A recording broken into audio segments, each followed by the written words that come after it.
Como habíamos anunciado en la entrevista estelar de Propuesta Semanal, nos acompaña el licenciado Elpidio Báez, diputado por el Partido de la Liberación Dominicana por el Distrito Nacional, miembro del Comité Central de esa misma organización. Bienvenido, buenos días. Buenos placer, días. Elpidio. Encantadísimo. Para mí el placer es inmenso compartir con usted y con su gran audiencia. Gracias. Que yo sé que le sigue todos los días y además los fines de semana. Exactamente. Elpidio, tú te convertiste casi en un trending topic en estos días, como dicen los jóvenes que siguen las redes, con una declaración tuya sobre la reelección. Eso yo lo recibí por WhatsApp por muchísimas vías. Realmente, ¿qué fue lo que tú dijiste con el tema de la reelección? Yo no hablé del tema de la reelección. Ah. El principal sorprendido con estas declaraciones. Es decir, pusieron en ti declaraciones que tú no diste. Cuando yo llego a la Cámara, a la sesión del martes, y entonces me dirijo a mi curul, tengo que pasar por donde está Lila Albuquerque. Y entonces Lila me detiene y me dice, tengo unas declaraciones tuyas aquí que quiero que me las expliques. Sí. Y entonces yo le pedí que me la mostrara. Yo le dije, no, yo no dije eso. Increíble. Yo ni siquiera me refería a ese tema. Porque si hay un defensor de la figura del presidente, de la capacidad... ¿Tú eres danilista? Sí, yo soy danilista. Está bien. Soy danilista y a mucho orgullo, porque es un mandatario que ha dado grandes demostraciones de conducir con honestidad y con seriedad y con determinación los destinos de la nación. Oye, pero es increíble cómo en las redes desfiguran, no, que ahorita, deforman. Ahí usted se da cuenta. Porque yo creí en esa declaración. Dije, pero no si mucha, Elpidio ya se apeó del No, del mucha tiro. gente, y hasta programas han hecho. Entonces yo dije, ven acá, esto está saliendo en todos los grupos. Sí.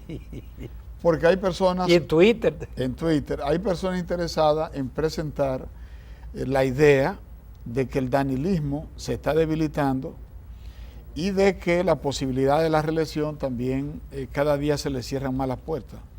Y entonces encontraron una gran oportunidad en unas declaraciones que me atribuyen a mí, pero yo nunca traté el tema de la reelección, nunca, en ningún momento. Por eso fui sorprendido. Ahora bien, conversé con Camacho, el presidente de la Cámara, conversé con Lucía Medina, conversé con Miriam Cabral. No ha tenido que estar haciendo aclaraciones.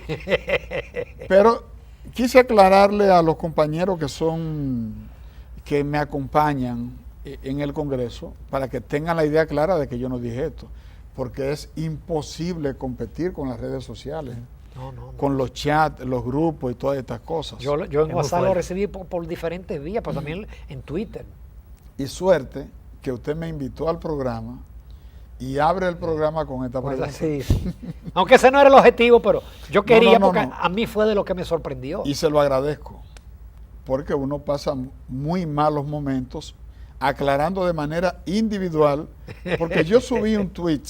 Sí. Yo subí un tweet reafirmando mi apoyo al presidente pero ese no lo retuitean. No, ese no. Ese no. Licenciado, ese no. Como diputado del Congreso, ¿qué opinión le merece la reunión de la Junta Central Electoral con representantes de los partidos y agrupaciones políticas? Su opinión al respecto. Altamente positiva. Porque la Junta Central Electoral había estado cometiendo errores, generando resoluciones sin conversar con los partidos, sin hablar con los líderes. ¿Y cuál es la función de la Junta Central Electoral? Administrar los procesos donde los actores centrales son los partidos políticos. Por vía de consecuencia, si se genera una ley de partidos, ¿qué debe hacer la Junta? Lo que hizo: llamar a los partidos, sentarse con los partidos, discutir con los partidos el alcance de una reglamentación para aplicar la ley de partido. Yo he sostenido que los líderes políticos no discutieron la ley de partido. Durante estos 20 años no se sentaron a discutir la ley de partidos. Fíjate que hasta el presidente de la Junta Central Electoral... Yo te iba a hacer esa pregunta, porque él dice que hay un artículo que es inconstitucional, pero ya hay varios recursos de constitucionalidad. Por ejemplo, ¿qué indica eso? Que antes del presidente de la Junta decir eso, debe sentarse con los partidos, porque fácilmente esa ley de partido puede ser declarada no conforme con la Constitución. Y una parte de los articulados de esa ley de partido también puede ser declarada no conforme con la Constitución. Ese mismo que dice que para ser candidato hay que ser militante, 5 años. Los partidos en sus estatutos lo establecen. ¿Qué es lo que se quiere Sí, cuidar? pero muchas veces, perdón, Elpidio, a veces los partidos deciden coger una gente de la sociedad civil, un tipo prestante, un líder comunitario. Para eso, la dirección del partido estatutariamente cuenta con una cuota que le reconoce la misma ley de partido.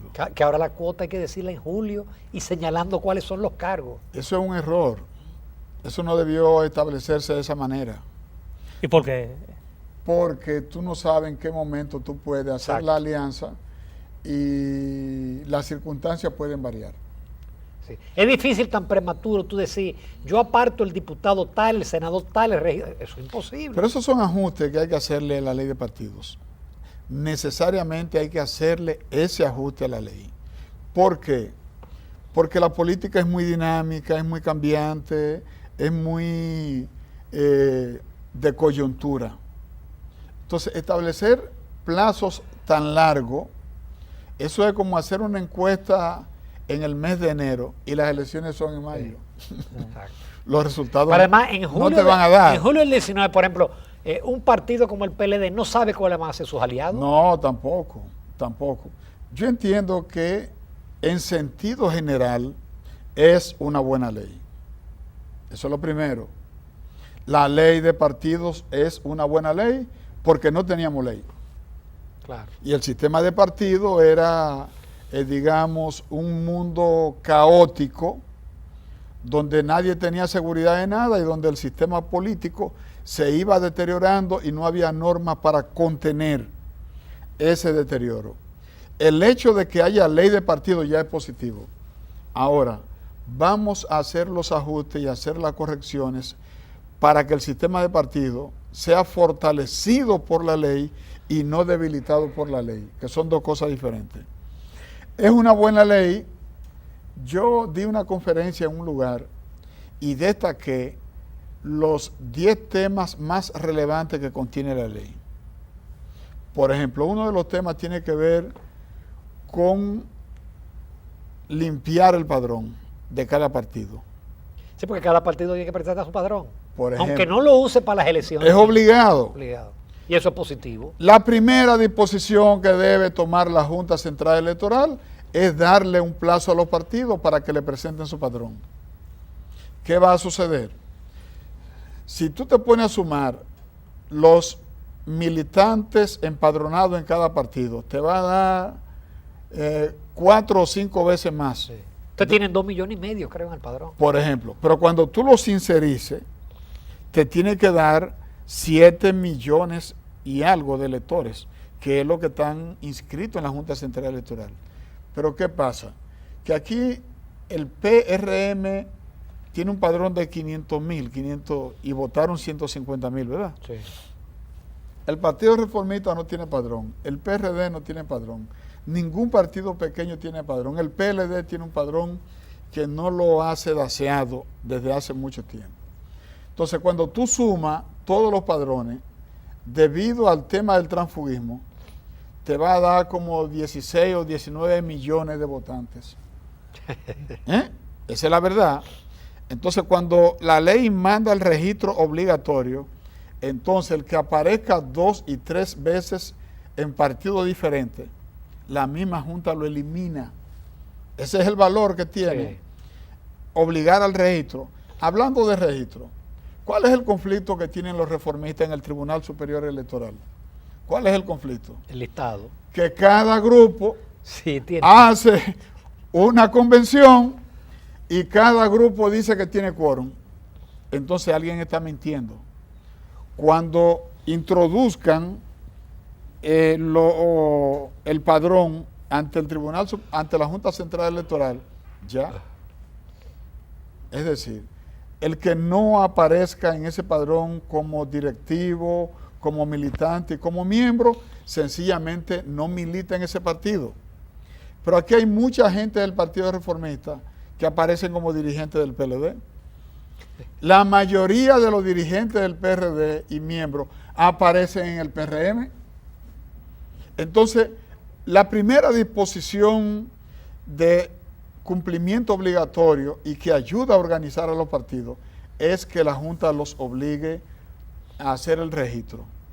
Segundo, otro tema sumamente relevante de esta ley, aparte de que regula el financiamiento, tiene que ver con los candidatos que pierden en un partido, en una convención y van y se inscriben en el otro. Ya no pueden. Ya no se puede. Ya no se puede. Ese es otro logro de esa ley. Sí. Es decir, si tú participas en el PLD y pierdes la convención, ya tú no puedes ir al Partido Reformista, al PRD, a un partido pequeño, a presentar... ¿Qué era lo que se hacía? Automática, y ya ese es un gran paso para reforzar la institucionalidad de los partidos. El otro tema, cuando tú pierdes en un partido, o tú eres dirigente de un partido, y te pones a hacerle campaña en contra de los candidatos de tu partido, y te pones a hacerle campaña a un partido diferente, automáticamente tú estás renunciando a tu partido. Automáticamente. Entonces, fíjate el valor que tiene esta ley, que no ha sido explicada en toda su extensión, que los partidos, comenzando con los comités políticos de los partidos, deberían tomarse un día entero, un día, irse a comer, a hacer un taller y conocer... Dice el presidente de la Cámara que va a imprimirse que yo cuántos miles de ejemplares de la ley. Está bien que lo impriman, pero debe existir el compromiso de conocer la ley, porque tú solo defiendes lo que conoces, te comprometes con lo que conoces, y esa es una buena ley. Lógicamente no es la ley perfecta. Como no es la ley perfecta, entonces aquellos aspectos que choquen con la Constitución o que violen derechos fundamentales de la persona, del individuo, entonces lo que deben hacer es anularlo y entonces hacer una nueva redacción, pero para mejorar. Esa ley, algunos aspectos pueden ser declarados no conforme con la Constitución, pero no la ley entera. No, la ley entera no se puede. No la ley entera. Estamos claros en eso. Porque es una buena ley y ya los partidos comienzan a razonar apegado al espíritu de esta ley de partidos. Elpidio, estamos casi yéndonos a una pausa, pero en el caso del PLD, el tema de si van a utilizar padrón abierto o padrón cerrado, ¿de qué depende? Porque hay una corriente que dice que hay que convocar al Congreso para adaptar los estatutos. Hay otra corriente que no, que dice que es el Comité Central. Realmente, ¿cuál es tu opinión de quién puede definir si es abierto o es cerrado el padrón que van a utilizar ustedes? El Comité Central. Y lo va a decidir pronto, porque ya en el PLD se están haciendo los contactos. Es que noviembre, diciembre 6, es la fecha que puso la Junta. Así es. Ya se están haciendo los contactos, ya comenzamos a trabajar con el tema de convocar al Comité Central. O sea, ya ese es un tema que desde ya forma parte de la agenda del PLD para las próximas semanas, porque es el organismo donde se toman las decisiones, es el organismo estatutario de la dirección del partido para decidir. Es decir, no hay que convocar un congreso. No hay que convocarlo porque es que la ley te obliga. A ti no hay que convocarte para que tú cumplas la Constitución. Cuando se aprueba la Constitución dice que es de cumplimiento inmediato. Y entonces lo que tienen que hacer los partidos es aceptar lo que establece la ley. ¿Cuál es el orden jerárquico que tiene los estatutos de un partido frente a la ley y la Constitución? No, por debajo. Por debajo. Elpidio, vamos a hacer una breve pausa. Esta conversación está muy interesante. Sí. Tenemos muchos temas todavía. Quédense con nosotros y el diputado Elías Báez. Y bien, continuamos aquí en Propuesta Semanal en compañía del licenciado Elpidio Báez, diputado al Congreso y importante dirigente del PLD. Licenciado, hay un tema que se ha debatido mucho en el Congreso y que a la vez lo ha rechazado.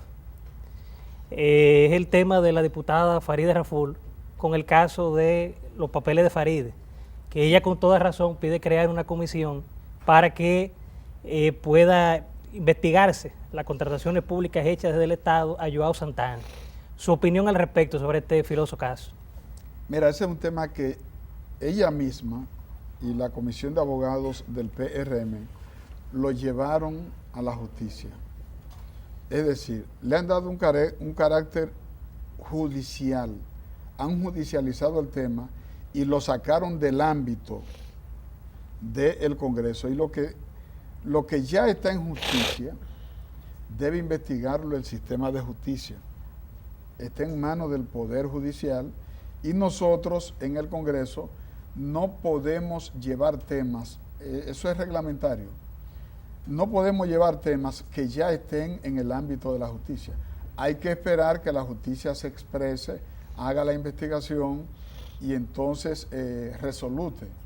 No, yo hubiese preferido, en el caso de los diputados del PRM, que dejaran el tema en el ámbito del Congreso, pero ellos se desesperaron, quisieron coger prensa, hacer opinión pública en el ámbito del Congreso, pero también se fueron al ámbito de la justicia. Y lógicamente, en el caso nuestro como Congreso tenemos que esperar que la justicia se exprese para no llevar dos investigaciones paralelas. Una investigación a nivel de comisión permanente en la Cámara de Diputados y una investigación que se está llevando a cabo en el Ministerio Público. Me parece que ellos están utilizando este tema para hacer opinión pública, para hacer oposición, para atacar, y ellos tienen todo el derecho. Sí, claro. Están así jugando su papel. Claro, ellos están jugando su papel y nosotros estamos jugando el nuestro, ¿verdad? No, porque en eso consiste la democracia. Tú piensas de una manera y yo te respeto, pero tú tienes que respetar la manera de yo pensar. Y entonces ahí se da lo que es la pluralidad y se respetan los criterios. Tú sometes que sea agendado tal o cual tema, la mayoría te lo puede rechazar. Oye, ¿por qué hay que aprobártelo obligado? ¿Por qué tú con minoría le puedes imponer a la mayoría tu voluntad personal, tu voluntad individual? Así como yo te respeto a ti, tú tienes que respetar también mi voluntad colectiva como bloque de diputados del Partido de la Liberación Dominicana. Elpidio, tú eres de los diputados que vas a la base. Yo recibo, te agradezco que tú me envías siempre mucho material y tú estás siempre muy activo con los líderes comunitarios, sí, con la base del partido. ¿Tú crees que eso es importante para un legislador? Óyeme, no solo para un legislador. Un partido no puede activarse cada 4 años. Un partido tiene que trabajar permanentemente en conexión con la sociedad, porque es la sociedad la que va generando temas todos los días. La sociedad te genera temas de seguridad, temas de salud, te genera tema medioambiental, te genera temas económicos, te genera temas religiosos. Entonces, los dirigentes de los partidos tienen que estar en conexión con esa sociedad para hacer la correa de transmisión de la sociedad con la dirección del partido. Y el partido tiene que dar respuesta. Usted recordará cómo Juan Bosch cada semana encabezaba una rueda de prensa. ¿Y cuáles temas trataba Juan Bosch a la opinión pública? Temas que tienen que ver con problemas sociales. Y Bosch lo ponía sobre la mesa y Bosch fijaba su posición. Eso es lo que tienen que hacer los partidos. Los partidos no pueden solo convocar a sus militantes cada 4 años, no pueden acordarse solo de que existen para participar en elecciones. Un partido es un organismo vivo, es un organismo que tiene que interactuar, que tiene que interpretar el sentir de su comunidad y tiene que involucrarse. ¿Qué nos decía Juan Bosch a nosotros cuando hicimos el partido? Usen los locales del PLD para alfabetizar. Por eso es que yo apoyo ese programa de alfabetización que desarrolló el gobierno de Danilo Medina. Porque Bosch, desde la fundación del PLD, está diciendo, usen los locales del PLD para resolver problemas sociales, locales y comunitarios. El PLD nunca debe tener los locales cerrados. ¿Para qué? para escuchar a la gente, para estar en comunicación con la gente, para tener de manera permanente el oído en el corazón del pueblo y escuchar los latidos de ese pueblo y saber lo que ese pueblo está pensando. Yo quiero volver al partido, el PIDE, porque se ha estado planteando, o lo planteó Ventura Camejo, la importancia de una reunión entre Danilo Medina y Leonel Fernández para definir situaciones en el partido. Yo estoy totalmente de acuerdo. Claro, cada cosa tiene su momento. Cuando se plantea este tema, tiene que ver básicamente con el tema de las elecciones del 2020. Es muy temprano. Depende. Ya Danilo fijó una fecha. Danilo dijo, hablo en marzo. Ya todo el mundo está en suspenso. PLDistas y opositores están esperando el mes de marzo que Danilo diga lo que está pensando. Recuerden que en la entrevista con Yagna, muy buena, Danilo le dijo que incluso tiene hasta una posición decidida, pero que quería esperar el mes de marzo para él decir lo que él está pensando con el tema de la reelección. De modo que Danilo es el que tiene en este momento la sartén por el mango. La sartén por el mango, el control. ¿Hay condiciones para modificar la Constitución otra vez?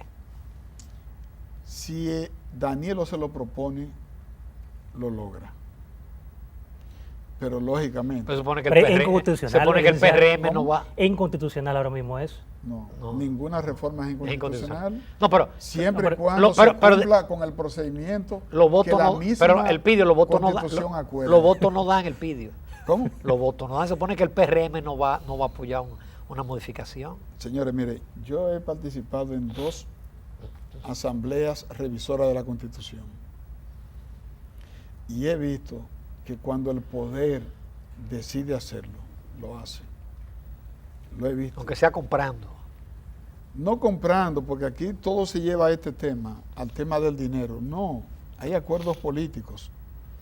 Por ejemplo, la ley de partidos tenía los votos para ser aprobada. Sí, pero también hubo que ceder. Óigame bien.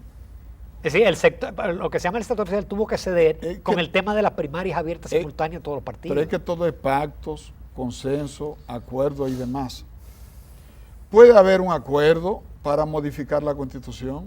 Monchi Fadul está proponiendo un acuerdo para modificar y está sugiriendo hasta una redacción para la modificación constitucional. Para que Danilo pueda volver eventualmente. Por ejemplo, fíjese que esa es una propuesta. Y mira, yo estoy de acuerdo, porque el país no puede prescindir de líderes como Danilo y como Leonel. Bien, se da cuenta que hay formas de hacer una negociación para generar un cambio. Por eso no se puede cerrar la puerta ni a la reforma, no se puede cerrar la puerta, ni tampoco se le pueden cerrar los caminos a los líderes que han sido exitosos en la sociedad dominicana. El propio presidente de la Junta Central Electoral, en una comparecencia pública, le hicieron la pregunta con el tema de la reelección. ¿Y qué respondió el presidente de la Junta Central Electoral?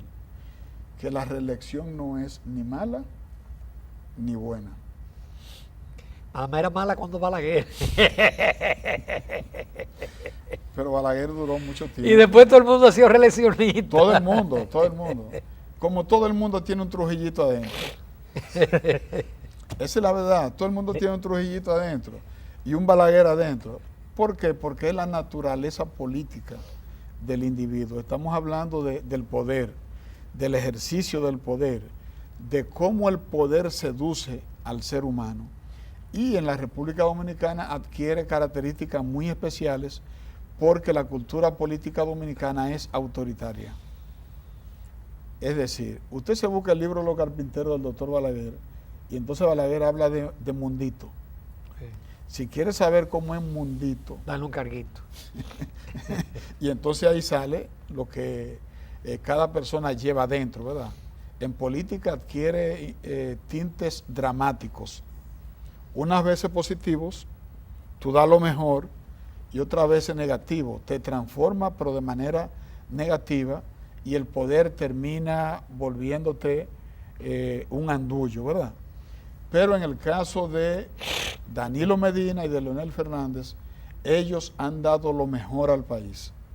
Y por eso el PLD es la fuerza política Más del 50% tiene el que PLD es todavía. hoy contrario a los designios de mucha gente. ¿Qué dice mucha gente? Que la permanencia por mucho tiempo de un partido en el poder lo desgasta. El PLD no se ha desgastado. No se ha desgastado.